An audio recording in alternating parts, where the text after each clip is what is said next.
Hola, ¿qué tal? Hoy les traigo un video acerca de algunos consejos que me gustaría darles para comprar una computadora portátil. Y bueno, he visto en algunas ocasiones a gente que anda buscando, por ejemplo, equipos en tiendas prestigiadas. Por ejemplo, andan buscando una computadora para gaming o una computadora para uso profesional, para 3D o edición de videos.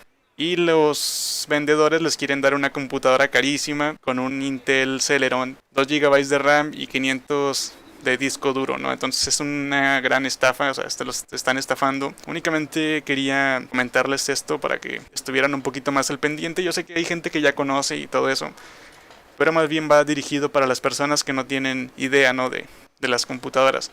Les he hecho una pequeña presentación para que entiendan un poco mejor, ya que regularmente hago videos nada más con puras fotos y así, ¿no? Entonces me gustaría poner un poco más de texto para que comprendan mi voz, que tampoco es la más entendible del mundo. Bueno, pasamos con la primera diapositiva, que es los tipos de computadora. Hay tres tipos de computadora que son las netbook, notebook y las ultrabook.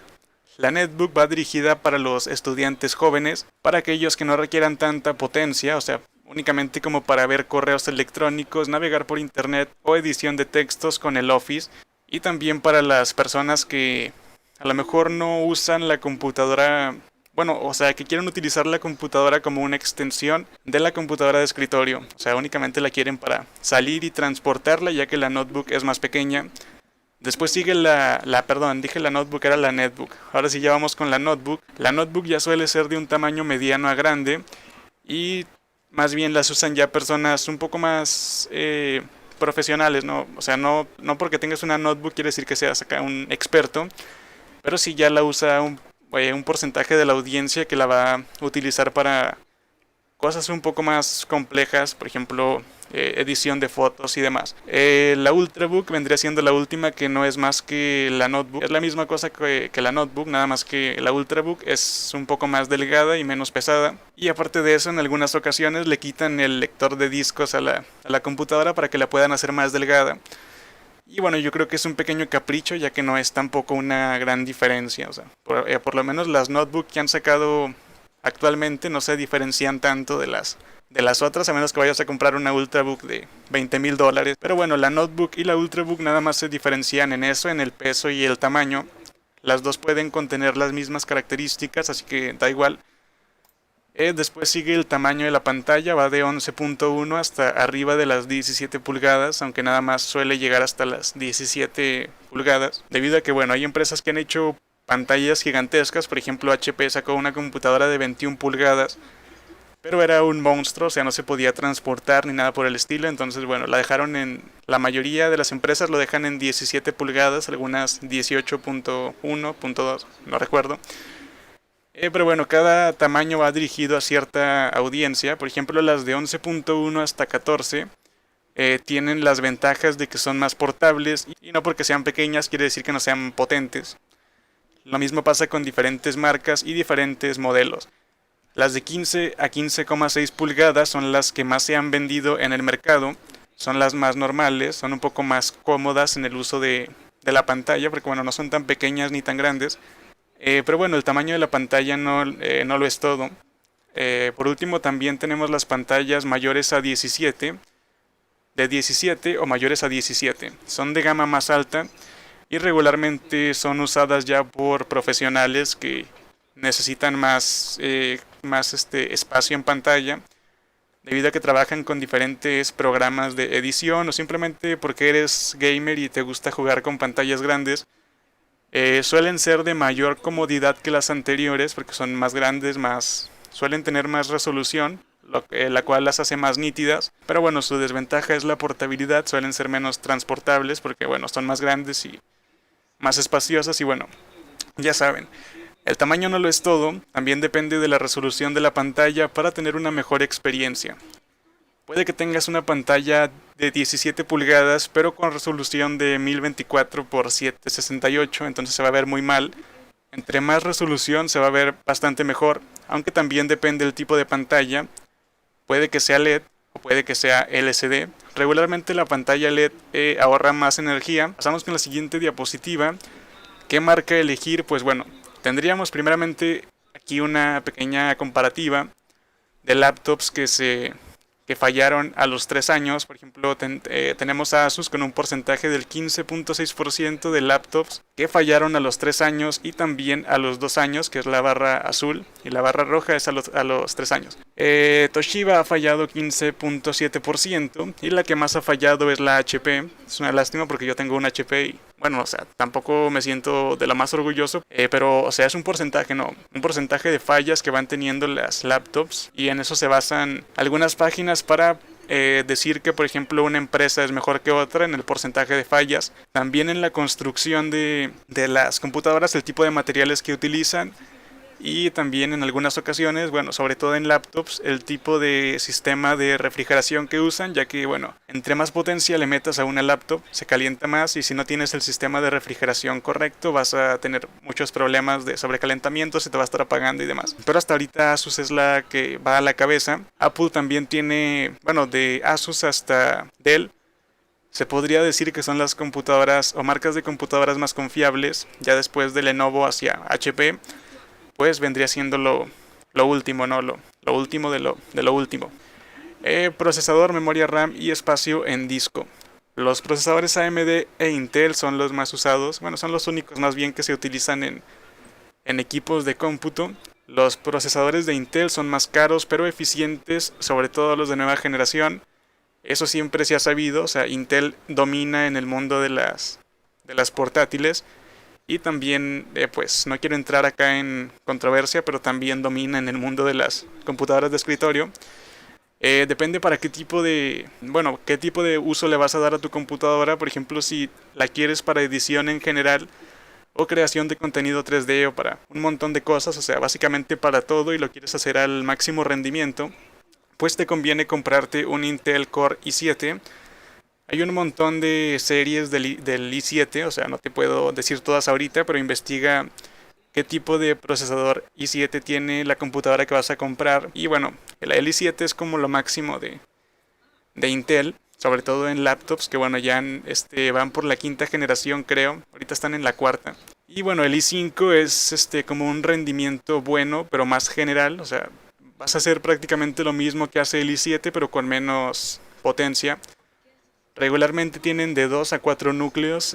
Cuando son de 2 núcleos fingen otros 2, por lo cual se hacen 4 núcleos. Y bueno, hay computadoras i5 de 4 núcleos físicos. Los i7 son de 4 núcleos físicos en algunas ocasiones, pero la gran mayoría son 4 núcleos físicos o hasta más. Después sigue el Intel Core i3, que bueno, es como que la serie un poco ya más baja de Intel. Trabaja muy bien con la multitarea y puedes renderizar y demás, pero no lo vas a hacer con la velocidad que tiene a lo mejor un i5.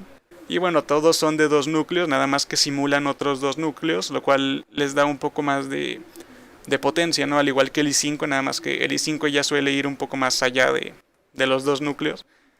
El i3 es el que les digo que tiene nada más 2 núcleos, pero finge otros 2, entonces son 4. En algunas ocasiones suele fingir los 2 núcleos, en algunas ocasiones no.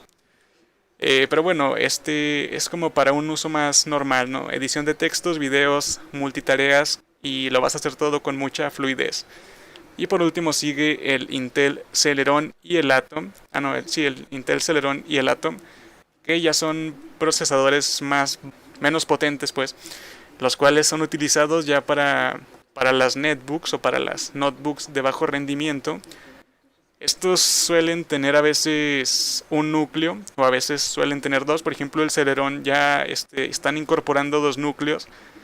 Pero el Intel Atom, ese sí ya es más viejo y tiene nada más un núcleo. Aquí no se simula ningún núcleo, aquí nada más son 2 núcleos físicos. O en algunas ocasiones un núcleo físico y uno simulado. Y bueno, esto se usa para trabajos básicos, por ejemplo internet, edición de textos y cosas que no requieran tanta potencia del procesador. Pero bueno, suelen compensar esa falta de rendimiento del procesador con mucho disco duro o mucha memoria RAM. Aunque nunca lo va a suplir, pero va más o menos a equilibrarse, ¿no? Para que no esté tan peor. Ahora siguen los procesadores de AMD, que bueno, aquí sí he tenido 2 AMD, así que más o menos les cuento mi experiencia. AMD suele ser un poco más barato que Intel y tiene buen rendimiento. También viene con tarjetas gráficas integradas de mejor calidad y a veces mucho más rápidas que las Intel Graphics, que son las tarjetas integradas que vienen en Intel. Y bueno, AMD tiene diferentes tipos de procesadores, por ejemplo la serie E, que son los procesadores de bajo rendimiento, como el AMD E300, que yo tuve ese, lo tuve hace mucho tiempo y va bastante bien, de hecho todavía sigue funcionando. Nada más que no le exijas demasiado, o sea, sí renderiza con el Sony Vegas y todo eso. Se los digo porque yo lo usaba para hacer los videos. Y pues iba muy bien, nada más que pues bueno, ya se ha quedado bastante corto. Pero en sí es un buen procesador. Después siguen los E450 y demás, que bueno, aumentan nada más como 15% del poder del otro. Y bueno, no es tampoco una gran diferencia. Y bueno, después siguen los procesadores de la serie A, como es el A4, el A6, A8 y A10. El A4 es de uso más básico y suele ser de 2 núcleos. El A6 es un procesador más general, que suele ser de 2 a 4 núcleos. Núcleos que tienen a lo mejor, si es de 2 núcleos, suele tener mucho rendimiento por núcleo, ya que tiene más velocidad del reloj, entonces lo cual hace que aumente más el rendimiento. Pero si es de 4 núcleos, a veces suele bajar la velocidad del reloj, pero tienes más ventajas en cuanto a la multitarea. La serie A8, que bueno, yo tuve una computadora AMD A8 4500, la cual iba muy bien, era de 4 núcleos a 1.9 y podía aumentar con el Turbo Boost, que es una tecnología la cual aumenta la velocidad del reloj hasta 2.3 GHz, o sea que iba bastante bien, o sea, podía jugar, renderizar y demás. Y actualmente también tengo una serie A10, un procesador A10, el cual pues todavía sigue funcionando, es de HP, o sea, la mejor marca del mundo. Y bueno, este procesador casi siempre es de 4 núcleos y tiene mayor velocidad de reloj y el Turbo Boost pues sube bastante más. Por ejemplo, yo ahorita tengo el AMD A10 4600, parece que voy como escalando entre 4500, 4500, 4600. La memoria RAM, pues bueno, casi siempre la gente se deja llevar por la cantidad, pero suele ser más importante la frecuencia. La frecuencia es la velocidad en la cual lee los datos. Por ejemplo, si tienes una memoria de 1024 MHz, va a leerla rápido, pero no va a ser tan rápido como si tuvieras una de 1600, ¿no? Estoy diciendo algo bastante lógico y obvio, pero esa es la realidad. Regularmente vienen computadoras con diferentes cantidades de gigabytes de RAM.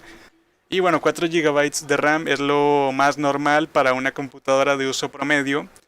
Por ejemplo, para navegar por internet, abrir uno que otro programa más o menos ligerón, bueno, más o menos normal, o sea, un programa de edición de fotos o algo por el estilo. Y también pues casi siempre todas las computadoras te dan la opción de aumentar hasta cierto límite de RAM. Pero 4 GB está bastante bien para un uso normal. 6 GB de RAM pues vendría siendo para un uso más de edición de videos, programas un poco más pesados como Sony Vegas y demás, que también lo podría hacer la memoria de 4 GB. O sea, si le pones 4 GB, nada más que bueno, varía, ¿no? O sea, por ejemplo, entre más memoria tengas, más cosas puedes hacer al mismo tiempo, puedes abrir más cosas. Y bueno, 8 GB o más ya sería pues para tener varios procesos a la vez. O sea, por ejemplo, yo tengo 8 GB en la computadora portátil y bueno, regularmente suelo editar 2 videos a la vez mientras edito las fotos de las miniaturas, mientras hago la descripción y demás. O sea, es algo que es bastante útil cuando tienes que hacer varias cosas a la vez. Y bueno, el tamaño del disco duro, pues bueno, ya eso ya es más personal, depende de para qué lo vayas a usar. Si por ejemplo vas a guardar muchos juegos, pues bueno, ya sería más recomendable 1 TB, o sea 1000 GB. O por ejemplo, si eres una persona que trabaja mucho con el Word o con documentos de texto del Office, pues bueno, 250 GB podría ser el tamaño ideal. Aunque yo creo que lo más recomendable es que compres un disco duro de 500 GB, que bueno, es para prevenir, ¿no? Porque en dado caso de que se te llenen los 250 GB, pues tendrías que comprar otro de 500 y tendrías que estar pasando archivos de uno al otro y bueno, es algo muy incómodo, así que el promedio es que se compre uno de 500 GB. Es lo más recomendable. Bueno, 640 GB, pues bueno, ya es como que cuestión de gustos, ¿no? Pasamos con la siguiente, que son los gráficos dedicados y los integrados. La gráfica dedicada es para los que planean darle un uso más profesional y para los gamers que requieren pues memoria, ¿no? Memoria de video para correr sus jueguitos, pues sus jueguillos frikis. La gráfica dedicada es para los que planean darle un uso más profesional a la computadora, por ejemplo, como les decía, o sea, edición de 3D, bueno, creación de 3D, perdón, o para la creación de gráficos o algo por el estilo. Y para los gamers, pues sería también para que pudieran tener más memoria de video y pudieran correr sus juegos con más fluidez. La gráfica integrada, esa es la que viene por defecto y hace posible que la pantalla de imagen, o sea, es la que tienes que tener por fuerza, ¿no? Porque si no, no tendrías imagen en la pantalla. Intel viene con las gráficas de Intel Graphics, que bueno, son bastante buenas, sobre todo las de cuarta generación, y también AMD viene con sus AMD Radeon, que bueno, se presume que suelen ser más potentes que las de Intel en cuanto a la creación de contenidos. Bueno, eso vendría siendo todo lo de las tarjetas dedicadas. Ahora sí pasamos con lo... bueno, aquí no aclaré tantas cosas porque bueno, yo quiero que sepan más o menos a qué me estoy refiriendo y vayan e investiguen sobre cuál tarjeta les están vendiendo o cuál tarjeta necesitan comprar, que en este caso vienen de diferentes tipos de memoria, por ejemplo la DDR3 o la la GDDR3 o la GDDR5, que son las que regularmente pues van a encontrar ahí. Ya si de repente encuentran una con GDDR2, pues bueno, ya sería un gran problemilla porque ya están medio viejonas, pero bueno. Las GDDR5 son las más nuevas y son las que no van a tener mayores complicaciones. Bueno, si pasamos con la siguiente. Hay más factores como por ejemplo la ergonomía del teclado y el trackpad. Tienes que sentirte cómodo con la computadora porque bueno, es con lo que vas a estar trabajando, me imagino que día con día, entonces tienes que estar lo más cómodo posible. El tipo de material de construcción de la computadora o del chasis. El aluminio disipa más el calor, por lo cual no se va a calentar tanto. En cambio el plástico, pues bueno, al contrario del aluminio, suele concentrar más el calor en cierto espacio de la computadora. Por ejemplo, donde va el CPU y la tarjeta de video se calienta más, entonces pues hay que tener en cuenta el tipo de material, ¿no? El aluminio obviamente es más caro, vienen en los modelos más premium, pero el plástico no es malo, o sea, el plástico tienes que tener en cuenta también qué tipo de marca es. Las HP suelen calentarse, de una vez te lo digo. O sea, esta que tengo se calienta. Llega como a los 80 grados más o menos cuando estoy renderizando. Y la anterior que tuve también se calentó y de hecho se murió de eso, era una Acer. Así que bueno, esa es mi experiencia, ¿no? Con las marcas y con el tipo de material. También tienes que tomar en cuenta la autonomía de la batería. Regularmente las laptops de ahora suelen durar bastante. Bueno, ya sé que estoy hablando mucho del HP, pero bueno, esa venía con una autonomía de 8 horas, así que está bastante bien. Ya bueno, las computadoras de ahora van aumentando más el tiempo. Antes nada más duraban como 2-3 horas y ya se les acababa. Y bueno, otras características como los USB 3.0, que bueno, suelen ser 10 veces más rápidos que los USB 2.0. Así que la transferencia de datos va a ser mucho más rápida en estos puertos, así que tienes que tomarlo en cuenta también. Y bueno, pues esto sería todo, son las características básicas, espero que les haya gustado. Y bueno, si les gustó, por favor den me gusta y suscríbanse. Hasta la próxima.